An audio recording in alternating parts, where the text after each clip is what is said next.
It's BourbonBlog.com live. Tonight we're chatting with my good friend Sean Williams of Cohiba Cigars. How's it going, Sean?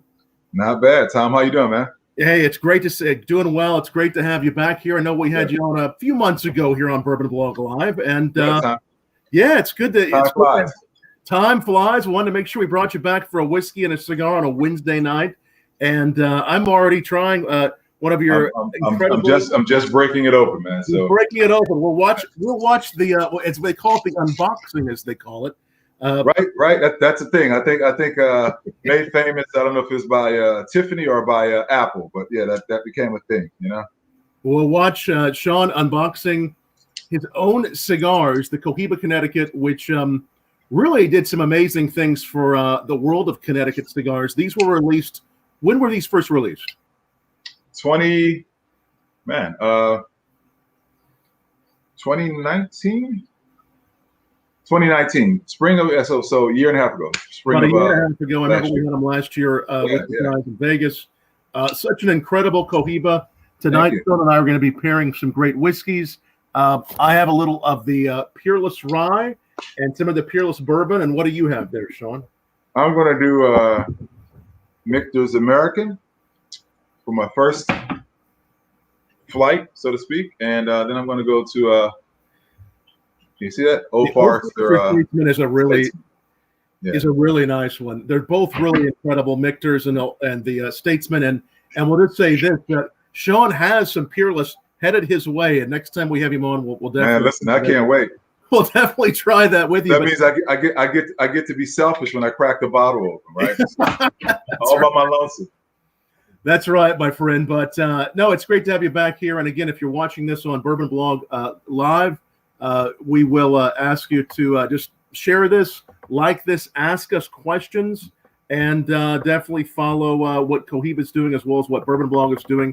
I'm going to pop up a link for everyone. BourbonBlog Live is where we broadcast this every night, so that's the easiest place to find us. But if you're on Facebook, Twitter, wherever, follow us there as well. So what's been happening lately in the world of Cohiba and in the world of Sean Williams? Man, just selling cigars, man. It's been interesting. Going into this sort of new mode of operation for business life and you name it. You didn't quite know what to expect, and certainly early on things are a bit slow. Everybody was a little bit just catatonic, just trying to figure out the landscape. But I'll tell you what, man. As we got into the spring and into the summer, business has been solid. Seeing a lot of resiliency from our retailers. They're doing well. The cigar consumer is very, very active and engaged. And we've been having some really effective interactions virtually. Luckily, our sales reps, they have a lot more freedom to get out and actually get into stores and service the accounts and interact a little bit more with the end consumer. Not as easy for me because most of what I do is via airplane. So I've only literally been able to get out into one other market aside from Atlanta. And that was Nashville. So you've got out a little bit. What are you seeing at cigar lounges, and whether you're seeing it firsthand, what are you also hearing from the brand team, and what are you hearing? Well, I mean, it's a mixed bag as far as the cigar lounges. Most cigar lounges are actually, hosting customers, so to speak, in the lounge. Some are a little bit more diligent as it relates to social distancing and things of that nature. But that's personal choices, both for the business owner and the consumer. But to varying degrees, lounges are open. And certainly all the cigar shops are open as far as the humidors being able to grab and go. And it's just different ways of doing business, just sort of depending on what area you're in. Man. So have you poured up yet? I have. Hey, cheers. We're going to raise it. Does Cohiba have their own toast? Do you have a toast that you guys use? I just say salud. Salud is a good one. I like it. Good to see you, Sean. And salud to all who are watching us. Cheers. Yeah, right. So it's like I said, it's just sort of a mixed bag. I mean, yeah, it just depends, man. Absolutely. So tell us about, I know the Cohiba Connecticut is very special. What makes this, I mean, obviously we like a lot of Connecticut's out there. What makes this one so special? So going into this project, there had never been a Connecticut shade cigar for Cohiba. Right. So in doing that, we knew that it had to be something that was a little bit different, and also something that complemented the overall profile of Cohiba. And when I say that, I'm talking specifically as it relates to body. You know, when you get into the ultra premium space, you know, the cigars north of $20, oftentimes those portfolios are milder as far as body. Right. Because there's a larger audience of smokers that you can attract.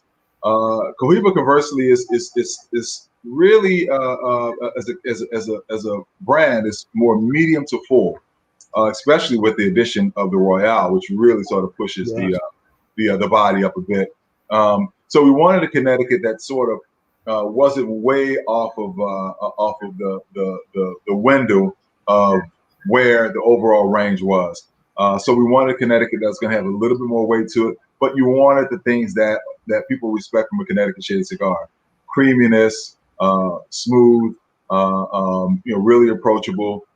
So that was sort of the mindset going into it. And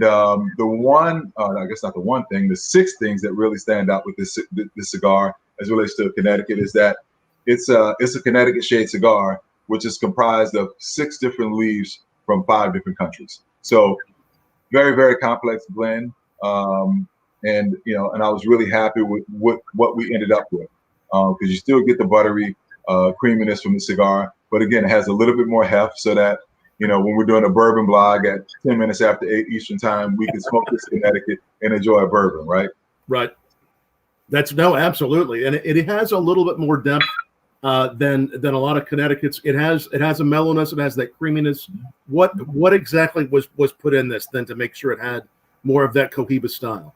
So the wrapper is a Los Rios region grown wrapper from Ecuador. Right. The binder is San Andres, which everybody's familiar with that. Typically used as a binder. As a wrapper. But the San Andres is the binder. And in the filler, you have some Brazilian Matafina. You have some nice Ligero from the Jalapa Valley of Nicaragua.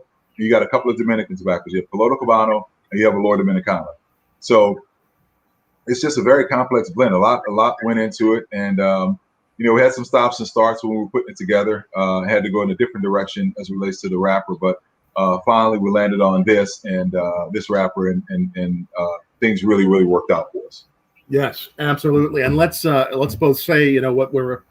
I can start out here. I'm having a little bit of rye whiskey, some of the Peerless rye whiskey from Louisville, Kentucky, which I know and I've shared for you in Las Vegas. Yes, and at the show. And at the show. I'm, Michter's American. No, actually, yeah, Michter's American was what I have now, and next is going to be the Statesman. Yes. And that's a really good one with a cigar as well. Yeah. Really there's a nice butteriness and a nice chocolate note, and just a great butterscotch already on the Michter's rye, along with that spice. It's the fruit, it's the spice, it's the earth. Yeah. So this is the American whiskey. This isn't the rye. I love their rye though. Mm. Yeah, I love their rye. Oh yeah, the rye is very nice too. Yeah. This one with this particular whiskey that I'm holding, the butteriness, the mellowness, but also the spice is really complementing it nicely, and really allowing some of those buttery flavors that you mentioned to really elevate. What are you getting on your pairing? What are you? This isn't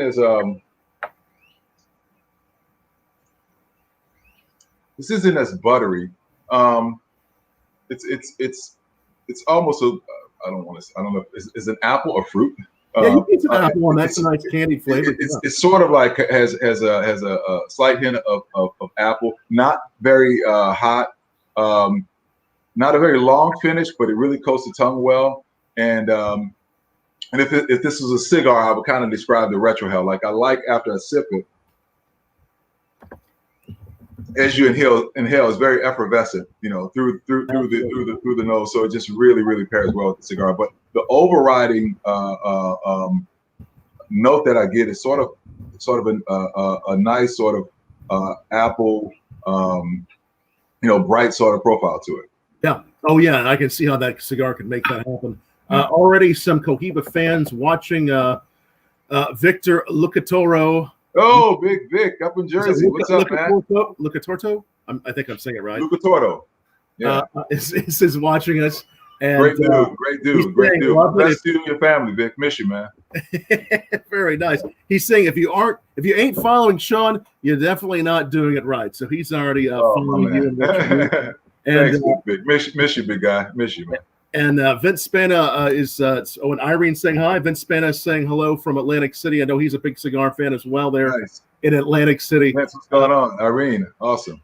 Irene's always a fan of what we're doing. So, no, this is such a nice Cohiba Connecticut. And again, just came out about a year and a half ago. Yeah, what's the response been like to this cigar? It was great, man. It was a lot of anticipation around it, just because Cohiba had never had a Connecticut before. So there's a lot of interest with that. And then once we started talking about the blend, people really just, kind of got interested to see what it was going to do. I mean, it's something that's very, very unique for Connecticut to have 6 different leaves, especially with 5 different countries. You're talking some of the best that certain regions have to offer, as far as the Los Rios region of Ecuador, where the wrapper's grown, San Andres, and then Brazilian Matafina. So a lot of favorites, and of course you got a beautiful Jalapa Nicaraguan tobacco, along with a couple of Dominicans. So it was just a lot going on. So there was a lot of interest in it, just because it had never been done before for Cohiba. And then once people realized that we're going to have so much stuff under the hood, there was a lot of anticipation around it, and it did very well. We sort of missed our launch date, so to speak. It was supposed to come out in late spring of last year, but I don't think we actually really started getting it out in full force until well into May. So, which kind of built up some steam until the show, which was in the summer, and we just blew it out of the water then, which is great. Yeah. Absolutely. And again, it's BourbonBlog Live. If those of you, a few of you, I see just joining us, Sean Williams of Cohiba Cigars. Ask any questions. Tell us what your favorite Cohiba is, or maybe your favorite Cohiba pairing down below. And when we talked to you a month and a half or 2 ago, Sean, it was you guys had just launched recently. Was it over COVID pandemic? You had launched the Royale, right? Yeah, we launched the Royale in the midst of an international pandemic. So, but despite that, it's done very, very well. Very well. Great cigar, and it was a great cigar to sort of bring in on the backside of the Connecticut launch. With having launched something squarely in the more moderate profile, creamy, mild medium cigar, to come back with a cigar that is pound for pound the fullest body cigar that we have in the portfolio. It was kind of a cool thing to do it that way, and the response on that has been excellent. It really has. It's really good. I remember how impressed I was with it, and again, it is the very newest in the line. Yeah. This year, again, I know we're going to be looking forward to the Spectre next year. Tell us what maybe what we're looking forward to, and kind of what's happening there. Yeah. So obviously, the last couple of years, 2018 and 2019. We released Spectre, and had one slated to be released this year. Just kind of based on where things are, and having released Royale in the midst of the pandemic, we didn't want to tempt fate again and necessarily and release another cigar in the midst of the shutdown. Right. So we just thought it's prudent that we push Spectre off until 2021. So we're going to miss a year this year with Spectre, but it's slated. So that only means that the cigars get to age an extra year, because the cigars have been done for months now, with the anticipation of releasing here in the next couple months. So cigars are going to just sit and age for another year. We'll just kind of look forward to bringing it out, and we certainly have the ability to do it earlier in the year as opposed to having it sort of a fall or later year release. So hopefully. And we haven't, etched it in stone either way, but I'm thinking we'll probably do it somewhere in the summer, maybe even late spring. Wow. And so those cigars that actually come out under the Spectre will be a little bit older than they were going to be. Can you tell us about the makeup of them or what they're going to look like? I don't want to get too deep in the weeds, but sure. I'll say this, and I think you've had both editions of Spectre, I hope, yes. Right? All right, yes. Good. You're my guy. I want to make sure. That's right.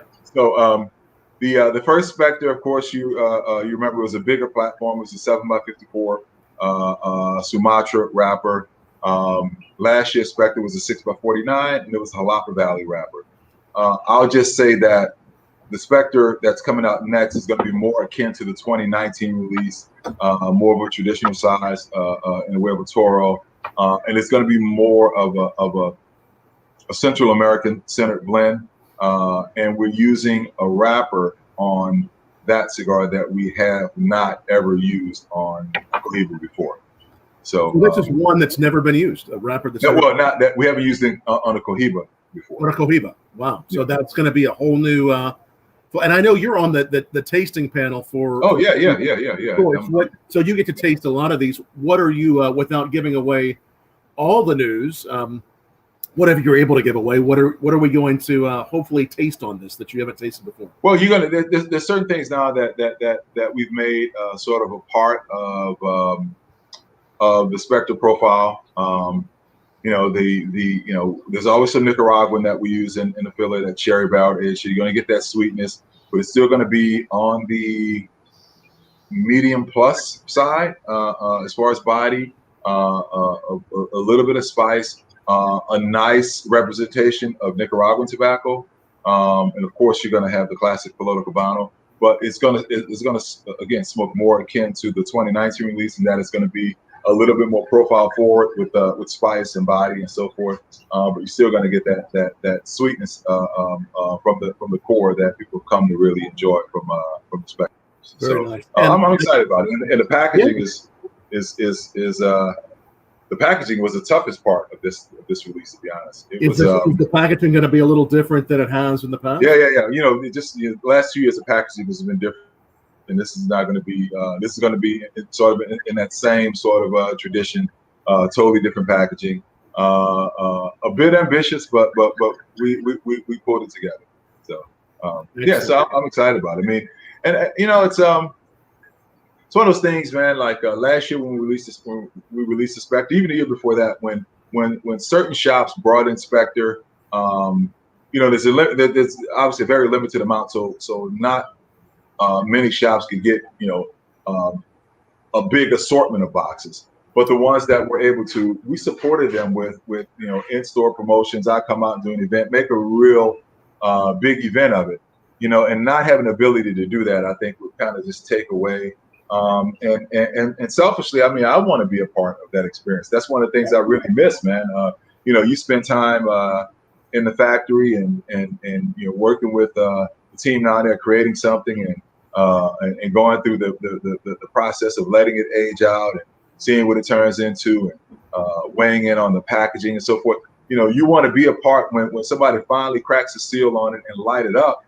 Nothing beats being in the store with the consumers as they're smoking, and you're getting that feedback and really kind of enjoying that experience with them. So, and with the cigar that's as special and quite honestly as expensive as Spectre is, we want to be in a position to be able to support that and really participate in that experience as much as possible with the retailers and the consumers. So it makes sense to push it off.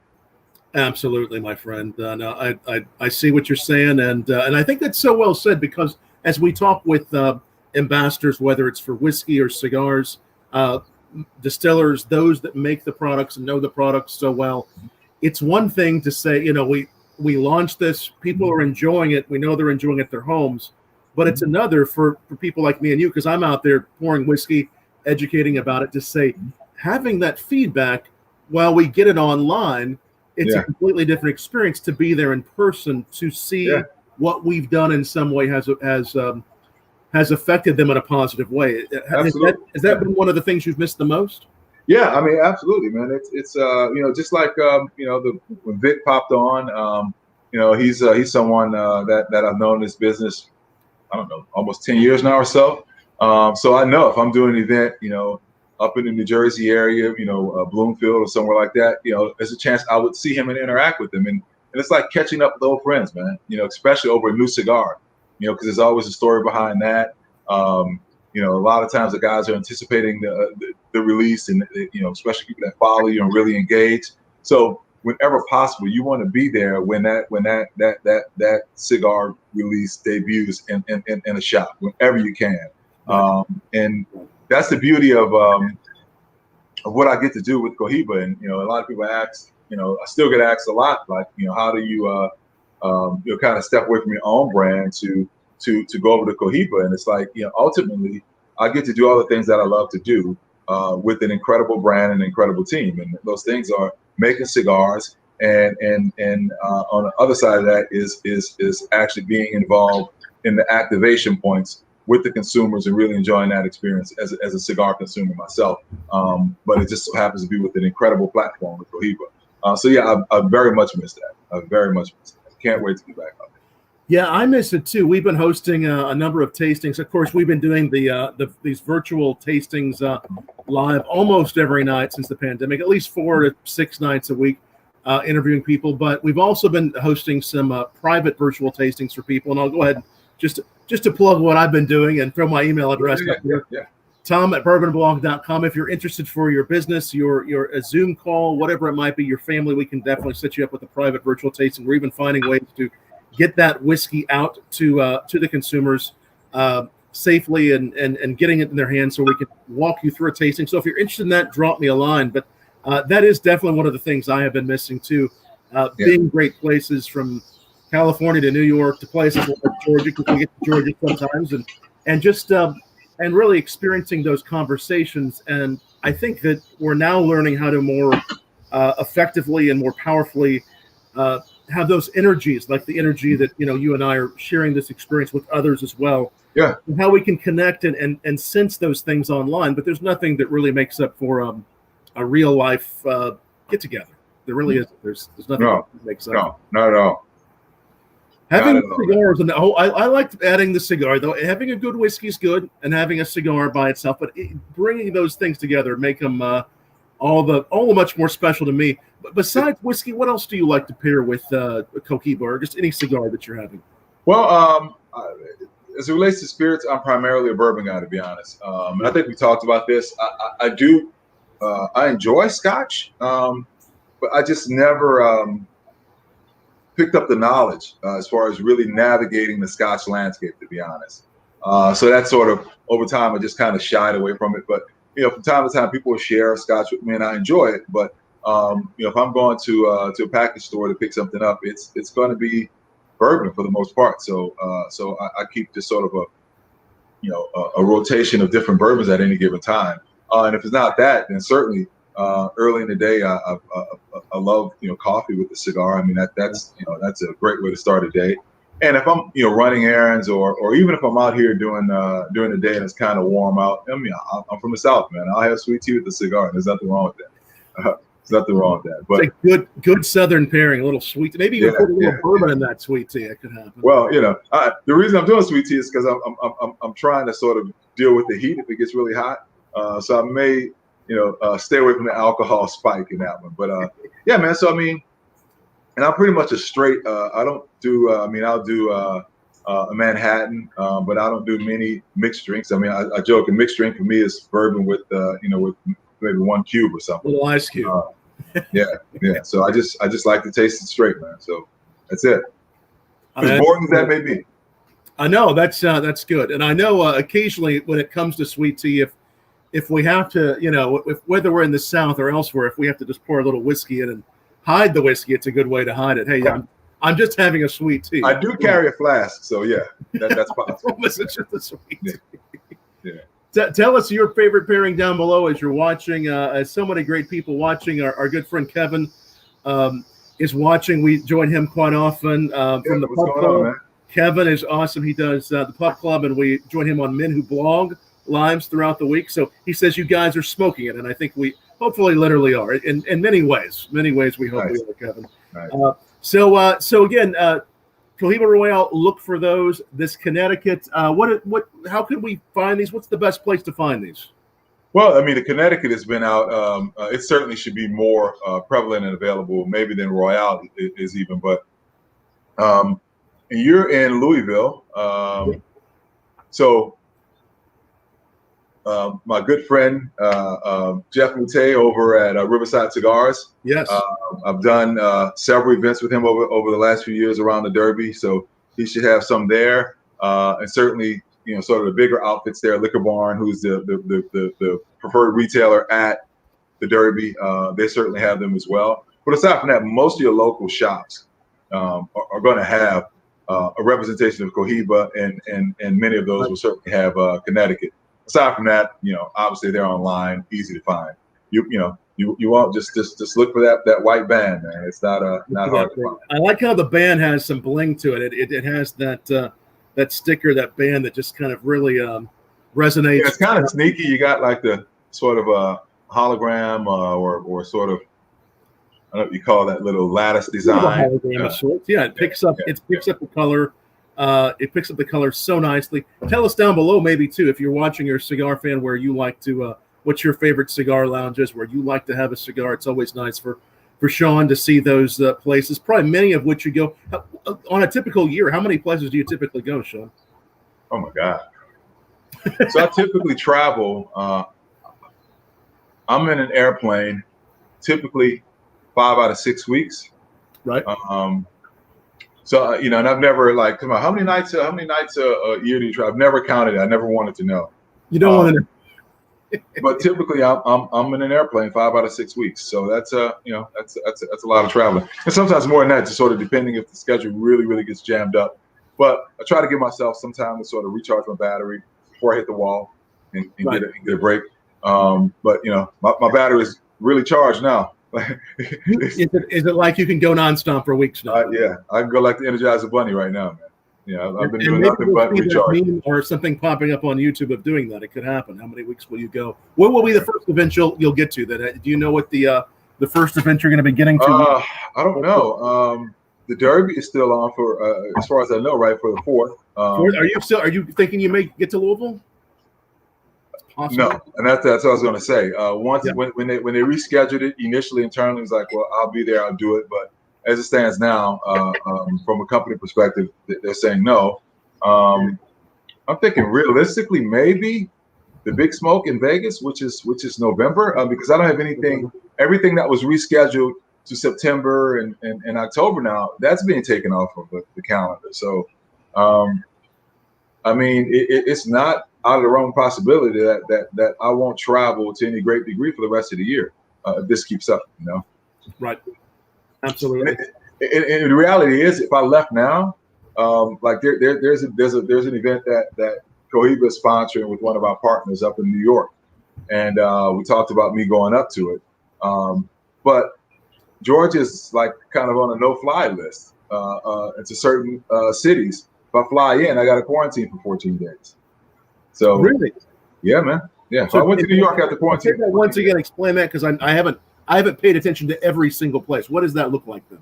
Well, because this is a hotspot, and literally as of today, just came out that this is we're sort of leading the way now in new COVID cases. I'm assuming per capita. So the states that sort of have it under control, which is mostly the Northeast states, are saying, hey, if you come up in these hotspots, you can come in, but you have to sit sit still in one place for 14 days to make sure you're not COVID positive. So it's hard for me to travel anywhere if I wanted to. So once you come back in, you'll have to quarantine. Once I got there, I'd have to quarantine. If I went to New York, okay, once you go there, you'd have to quarantine. Yeah, before I could float around in the city. And I don't know how diligently they're policing that, but from what I understand, they are. Right. And that's not just them. It's just the states that got here early and kind of got it under wraps or manageable to a degree.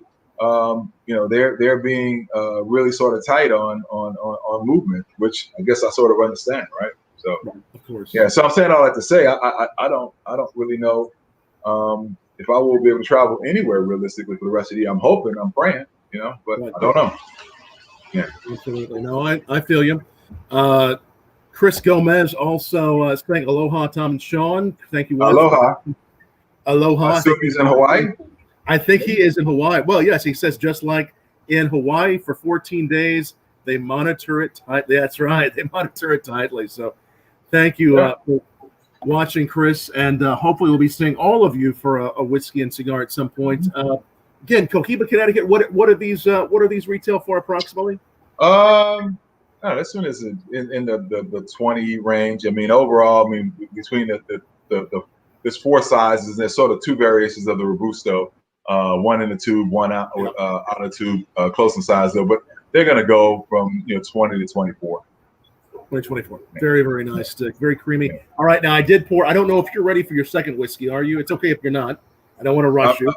I'm not quite yet. Not quite yet. All right. I can smoke you under the table, but I may not be able to drink you under the table. I'm just guessing.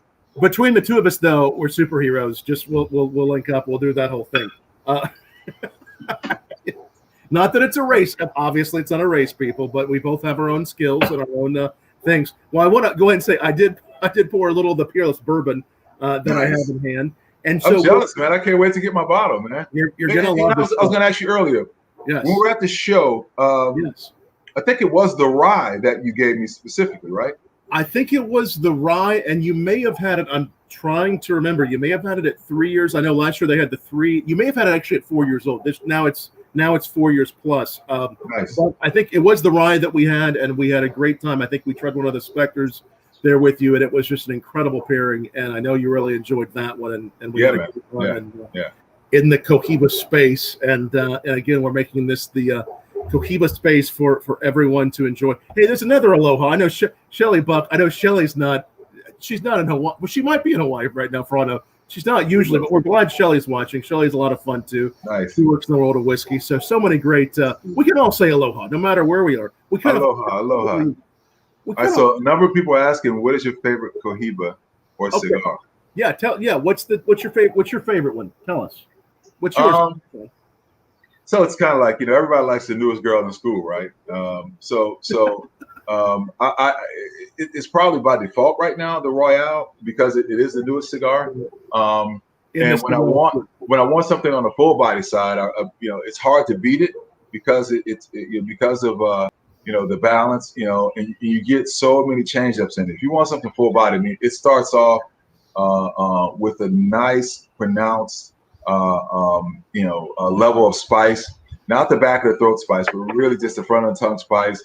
Really, really active on the retrohale, and just kind of like it gets you off that initial light. Still savory though, kind of leathery, but then when you get into it, man, the spice sort of subsides down on the palate. You still get a little bit in the retrohale, still full body, but then it goes really into more the savory sweetness. For a full body cigar, that cigar is hard to beat. So of the Cohibas, that's probably my favorite. But again, it's the newest one. So I'll go back and revisit things. Like I hadn't had a Nicaragua, man, in probably 2 or 3 months, and I lit one up a couple of days ago, man, and that was just it's like, wow, I remember what I liked about the cigar. Remember, yeah. So it's just and I haven't stopped smoking test blends. We're always working on stuff, so I've had more time to do that, which has sort of been great. So my rotation just sort of bounces around a bit. Right. Yeah. And again, and Shelly is reminding us that she is in Texas, but she's from Hawaii. So thanks you for reminding us of that. All right. We're kind of trying to. I wish for a moment I do wish that we could be in Hawaii or near. I'm often near an ocean throughout the year, so I wish I was in the ocean. Listen, I would not be mad at that. Yeah, Cohiba. Chris Gomez is saying Cohiba Siglo. That's a Cuban state-owned Cohiba. So yeah. Sorry, man. I have no hand in that one. Can't take any credit. But you have pretty good taste. He's probably had a couple of those at some point. Now, when you are as you are on the tasting panel, the tasting board, what do you call it for Cohiba? Tasting panel. Actually, it's called the panel. Yes. The panel. As you are tasting this, what are you looking for? I mean, you're tasting a variety that you're thinking may make it to release, may not. What are you looking for? So just understand. So I'm on the tasting panel for the entire General Cigar company. So every cigar that comes out, at some point, I'm going to taste. And it's not just Cohiba. It could be Macanudo, CAO, Punch, Hoy de Monterey, Partagas. So I taste all the new releases. And I'm not looking for anything. It's really just those brands are looking for feedback from me. So we have pretty sort of standard forms where I kind of make notes on earth versus leather, nutty complexity, floral, construction, overall performance, feel of the cigar. So it's just like I grade the cigars. Me along with Rick Rodriguez and a few other people. So I never have, and I don't, a lot of times I won't know the cigar, to be honest. There's a code and that's a good thing, because I wonder how fair and balanced that would be, or how unbiased that would be if I knew that, okay, well, this is a cigar that's going to cost $20 versus a cigar that's going to cost $8 or something like that. So when I get them, there's a code on it. And sometimes based on a few letters, I can maybe get an idea of what brand it's going to, what bucket it's going to be in, but I don't know much more than that. So I'm just allowed to enjoy the cigar, and or not enjoy the cigar, So obviously that feedback will be a little bit different, but that's basically all I do. I offer commentary or feedback on every single cigar that comes out, and not just me. There's a few other people on the panel, and there's some brands that I have a little bit more dialogue with, just because of the relationship I have with the brand managers, or in the case of some of the other cigars, the actual other ambassador, like Rick Rodriguez and I are really good friends. And he and I, we go way back. So we probably talk a lot more as it relates to development of blends and so forth, and of all the people in the company. He may be one of the first to really get something that I'm working on, and vice versa. We make it so, like, if something new comes out, like I just had a couple of boxes coming of the Oriana and the other new one from the Amazon series as well, and then vice versa. So he has boxes of the world. So I'll make sure that I call to the warehouse and make sure Rick gets boxes of these. But even before that, we're tasting each other's cigars and comparing notes. So in some ways, when you get these, it's when you say you don't exactly know what. Is it sort of a blind tasting? I mean, you don't exactly know what it will be under. Is it more like an ABC sort of, or do you actually know what it is? So there's a couple of dynamics. We'll have these innovation summit, as we call them, and I don't know if this is getting like too nuts and bolts. I think it's interesting. Yeah. So we'll have we call them innovation summits, where usually happens about twice a year, where myself and as far as the people that the consumers will see that are visible, would be myself, Rick Rodriguez from CAO, Laurel Tilley from Macanudo, Justin Andrews from the Diesel brand, and then the brand support. Not everybody on the brand team, because not everybody has the same palate, but the people that really enjoy, smoking till their heads explode. We'll get together, oftentimes in the factory. But we've had instances, which is pretty cool, where the factory comes to us. So teams from the various factories in Nicaragua and Honduras and the DR, they'll fly up with all different kinds of tobacco or some stuff maybe we've been working on. They'll kind of bring the samples up, and they bring everything up, and we'll take over. Like what was the hotel in Miami that we took over? And I say took over. We took it over just because we're thinking up a place for cigars, so nobody wanted to be around. But it was I don't remember the name of this hotel, but it was cool because we had this whole little area sort of section off to ourselves for days on end, where we meet, right after breakfast and smoke cigars until lunch. Nice. Smoke more in the evenings, and then we do dinner at night, and of course after dinner you all just kind of hanging out, smoking. So it's really just we're just passing each other stuff around, and that's when it gets interesting, because it's sort of a competition there. Because everybody around the table, it may be 8 or 10 of us, right? And at any given time, everybody around the table is smoking the same cigar. So these people who are your peers, you really respect, and we're talking in some cases guys that you never know, like Augustine Garcia or Abel Cruz or Jonas Diaz, who master tobacco guys. Right. We're all smoking cigars together, and you get the feedback instantly. Like you kind of want to win that table. You want to have the cigar that everybody's going to taste, and they're like, "Whoa, you got a winner!" Because if they're smoking, they're like, that's it's like instant. That record with that song will not make the album. You know what I mean? So that's really like one of the coolest things that I get to do that nobody gets to see. is where we get to sort of like give like real world, unfiltered feedback on each other's creations sitting around the table, man. And again, there's a lot of songs that don't make the album, man. You'd be surprised. That's a party I'd like to be at in Miami. That sounds like a great backdrop and a fun party to be at. I'll bring the whiskey next time. Absolutely. I'm almost ready here for the next one. All one. right, he's almost ready. And again, tell us down below what you're sipping, what you're smoking tonight, what you enjoy having. All right, the Old Forester Statesman, which is a special release that Old Forester did for and I'm forgetting the movie. It was for one of the movies that was out. It was I'll have to look it up here in a moment. Oh, you got me on. I didn't even know that. So it was something the good news is in what we do these days, now when we're doing an interview, usually the cameras are on us, we're not right in front of a computer, but I can look that up and see. I'm pretty sure it was for a movie. If anybody knows, go ahead and tell us down below, but I know it was for a movie. It was for was it for the Kingsman, the Golden Circle? They did that in honor of the Kingsman, the movie. It's a nice expression. Old Forester does a lot of expressions, a lot of interesting stuff. Yeah, definitely a richer mouthfeel, more viscous, longer finish, more.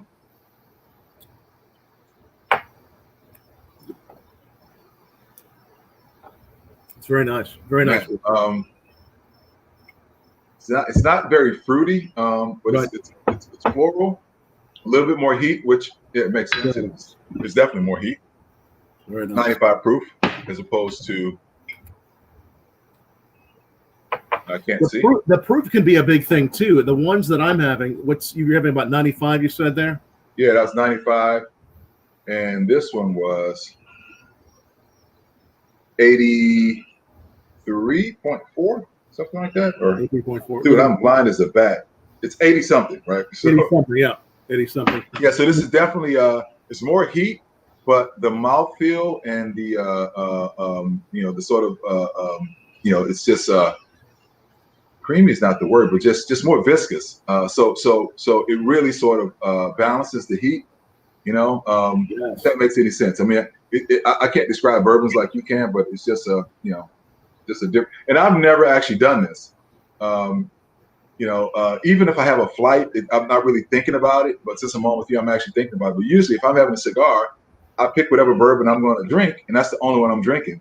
So the disparity of having the Michter's American and then following up with this, you really, really, really. I'm glad I had this.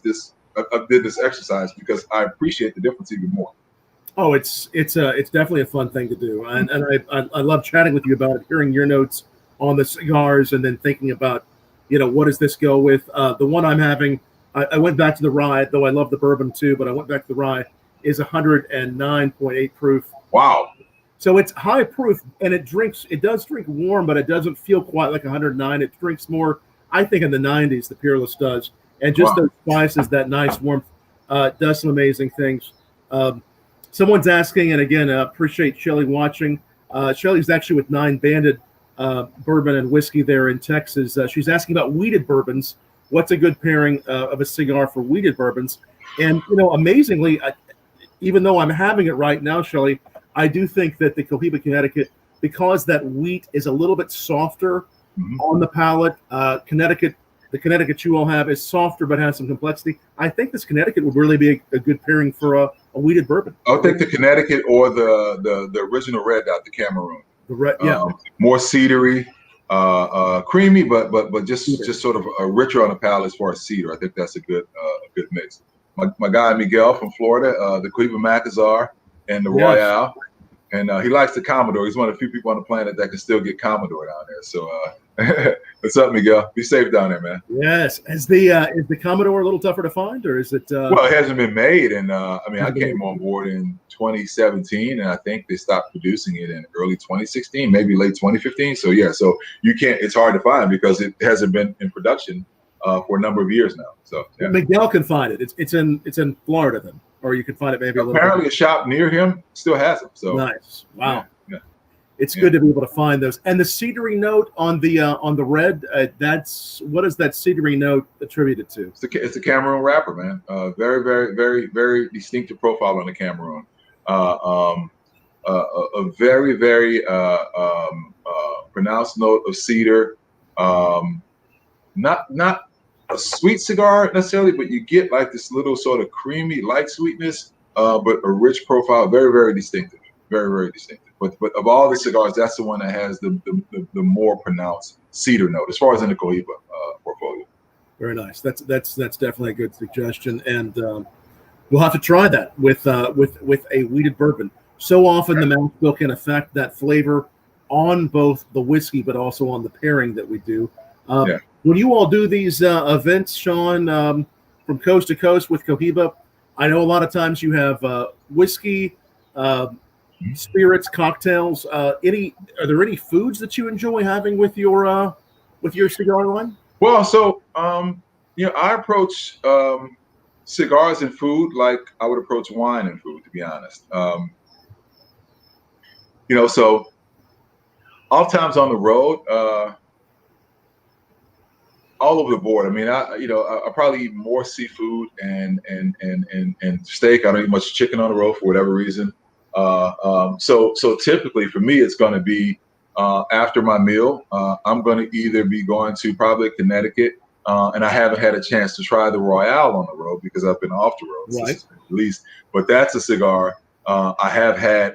We did a virtual, the first of its kind. We did a virtual cigar dinner with 3 Roots Chris restaurants in 3 different cities, and 3 different cigar shops. So that was something that we did with the Royale in conjunction with Roots Chris restaurants and whatever. And man, having that's probably the last time I had a steak. No, I had one from Sullivan's after that. But that was the first time I had a steak with the Royale, and that cigar, after a nice meaty steak, a nice big fat Cabernet, man, it was great. It was great. Wow. Wow. Yeah.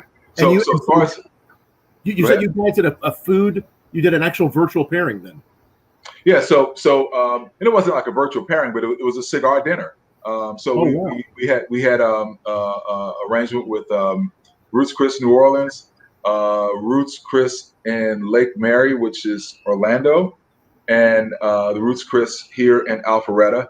And we had Mayan Imports Cigar Shop in New Orleans. We had Executive Cigar Shop in Sanford, Florida, and we had the Cigar Shop in Cumming, Georgia. So those are like the host cigar shops. We had Roots Chris steakhouses there arranged, and everybody, there was a price to get the cigar dinner and a flight of cigars and so forth. And everybody took care of that at the local shops, picked up the dinners from the Roots Chris, and some people went home and Zoomed in virtually. Executive Cigar Shop in Sanford had a nice outdoor area where people sat out there. So it was great, man. We had about, 45, 50 people on, 3 different cities, Roots Chris. It was awesome, man. Yeah, it was awesome. So it really felt like you were getting back to what you often do. Yeah, listen, I mean, we do a lot of that with Cohiba, and we wanted to try to do what we can to, again, support the retailers and at least do something to try to offer their consumers an experience that they've come accustomed to with Cohiba. And it was also really good to do because this is when the restaurants were kind of just starting to open up a little bit for grab and go. So it helped the Roots Chris restaurants. It helped the retailers. It was a win-win for everybody, and it helped me stay sane. I was the only person alone eating my steak and had my cigars. Everybody else was in their houses with their people or at cigar shops. So it was cool. Yeah. That's cool. And Alpharetta, great. Now you're near Alpharetta? No, Alpharetta. Alpharetta is flat north of Atlanta, and I am just like dead west of downtown. So to get from as a place marker to get to the Roots Chris up there would probably be about 45 minutes for me. And to go up to the cigar shop, which is north of Alpharetta and Cumming, that's almost an hour away. But yeah, on a good day, Alpharetta is 40-45 minutes. Little ways away. I actually did about a year and a half ago. I did a bourbon tasting in Alpharetta, and a great group of people there with Steve Beecham there in Alpharetta, and we had a good time. I'm trying to remember the name of the place. It was amazing. Great community though. Really fun. Was it a cigar bar or no? It was. It's a whiskey bar, and I'll have to look up the name of it. It's fairly new there, but they do an amazing job, and just a great community there in Alpharetta. Really enjoyed Alpharetta. Cool area. But yeah, it's like I said, it's about 40-45 minutes from me. With that being said, I mean, when I'm in town and if I'm moving around. I mean, I get there fairly often because there's a couple of really good cigar shops up there. Yeah. What are the so you have a couple favorite cigar shops there in Alpharetta? Yeah, cigar shop with Tim. He's in Forsyth County, so he's just north of Alpharetta. Jim up at Blue Havana. You also have Cutters, which is on Windward Parkway. So three Cutters has a full bar. So I was wondering if that was the place that you did full liquor bar, solid selection. Tim up at Cigar Shop, he has I'm not exaggerating when I say this, but he probably has one of the top 5 wine cellars in the state of Georgia. But he does just beer and wine. Craft beers are incredible. And then Blue Havana is your classic cigar shop, and it's all about the humidor. So you got 3 different dynamics up there. Very nice, very nice. Yeah. Great place. And of course, we love Atlanta too. And what are things looking like right now as far as restaurants, bars in Atlanta? I try to pay attention to what's happening in different areas of the country, but what's the yeah? scene? So it's you have varying degrees of operation.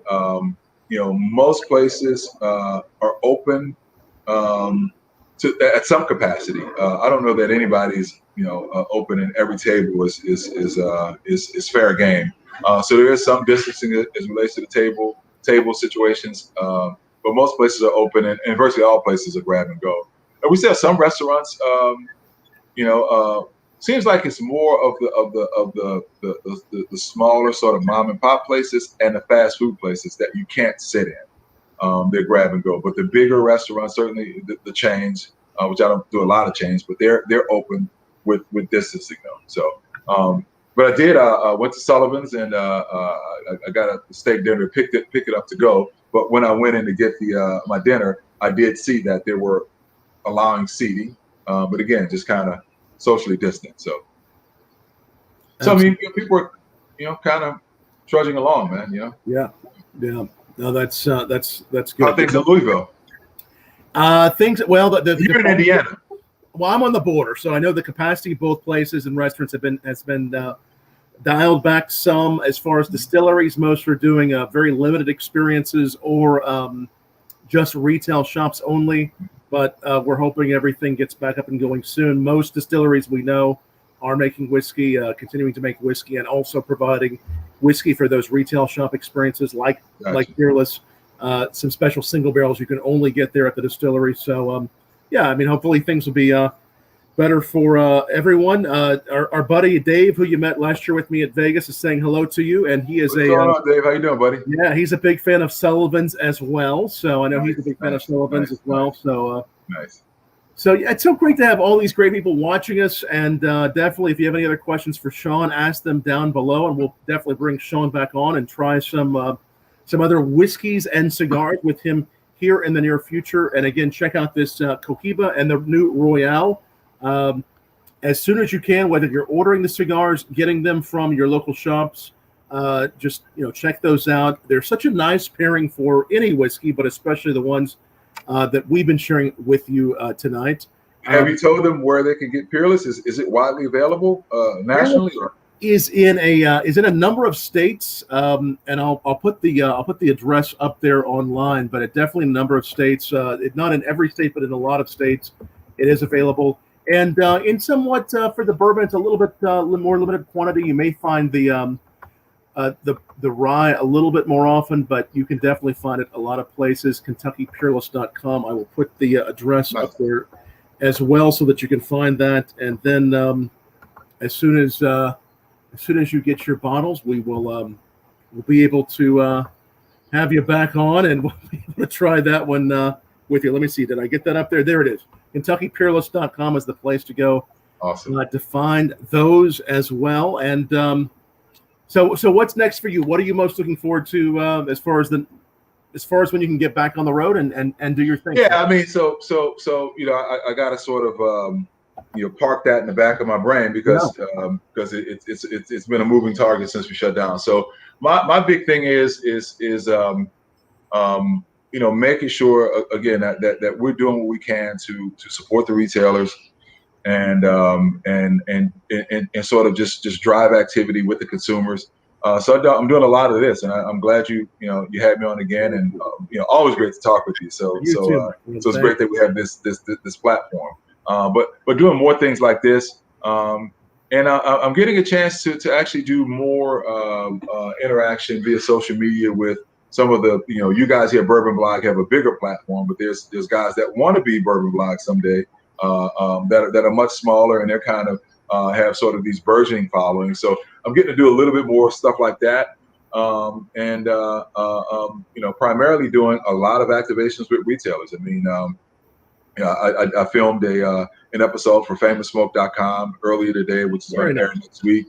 This Friday, I have I'm live at Neptune Cigars, and I got some stuff next week. So I'm doing a number of those a week, and it's great because when whenever the market opens up, we're able to travel. There's still a lot of value in this medium, and I'm looking forward to really being able to integrate this into sort of the normal flow of business as well. It's always good to have other ways to touch the consumers, man, and interact. So there's a lot of learnings from this that I've taken, and I'm going to just look forward to just kind of sharpening my skill set as it relates to making this more effective and more impactful, so that once things open up and I start jumping on that big bird again, I could still kind of bring the consumers into whatever experience that I have at the time via these platforms. So it's just getting better at it. That's it, man.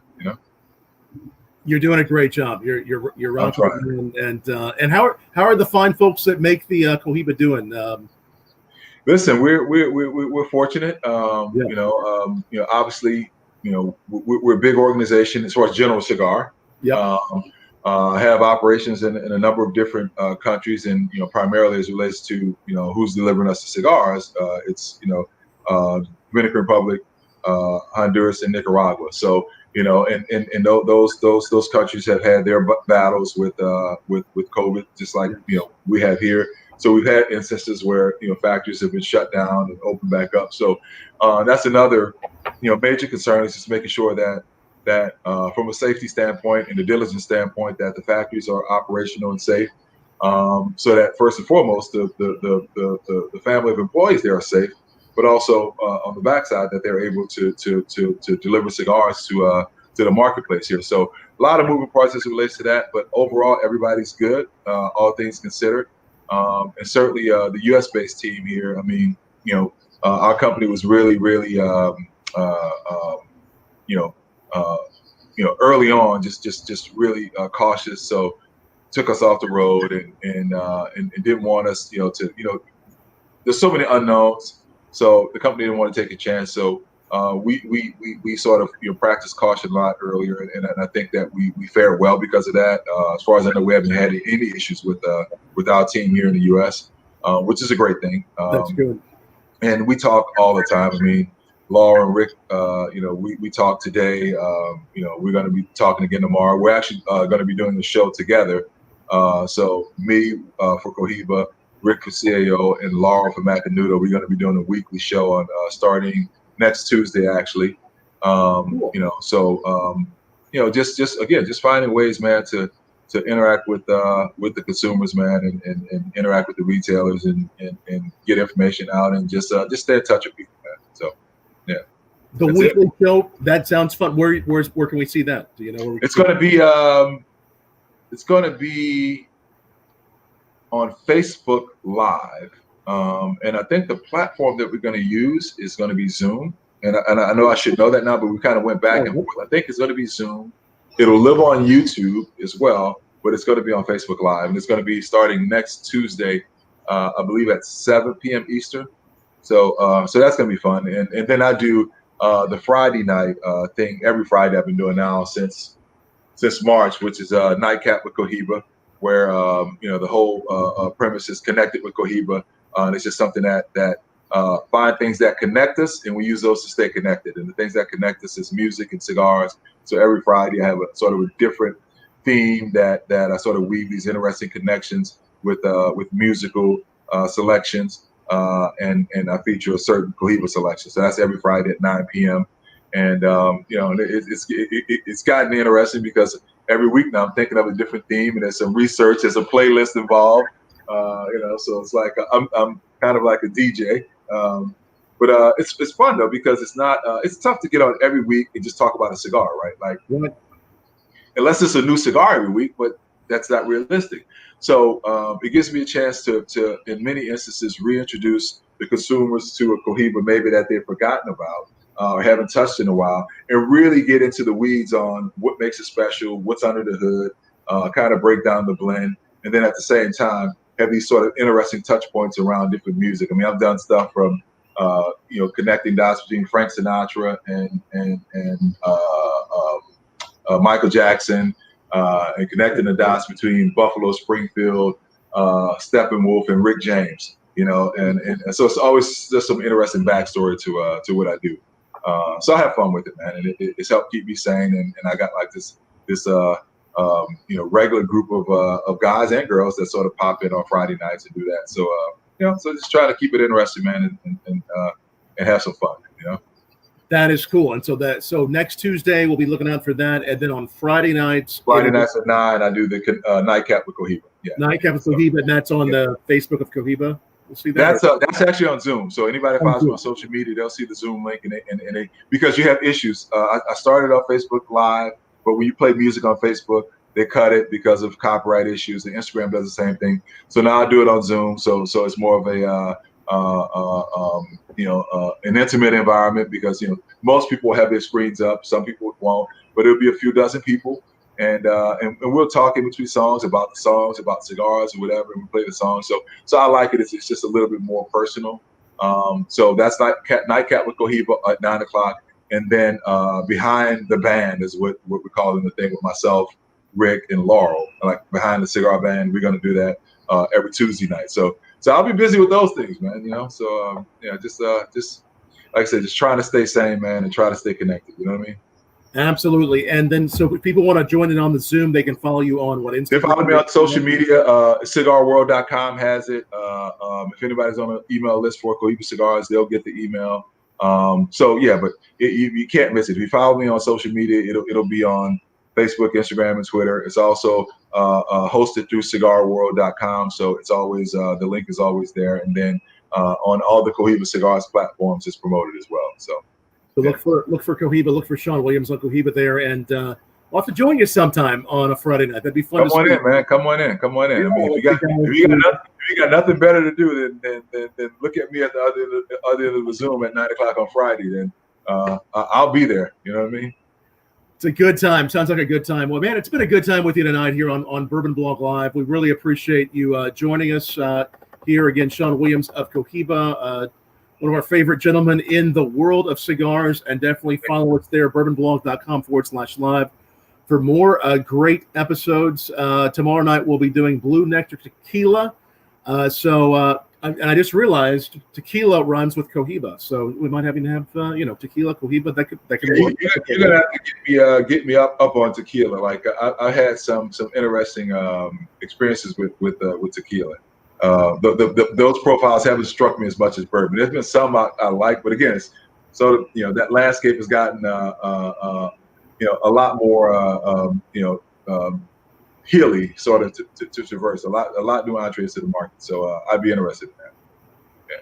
Absolutely. No, so we will definitely have you back on again here soon, my friend, and we'll have some Peerless and some more Cohibas, and hopefully we'll be seeing you in the near future in person. Sean, thank you so much for joining us. Again, what did you try? You had the Michter's and the Michter's American.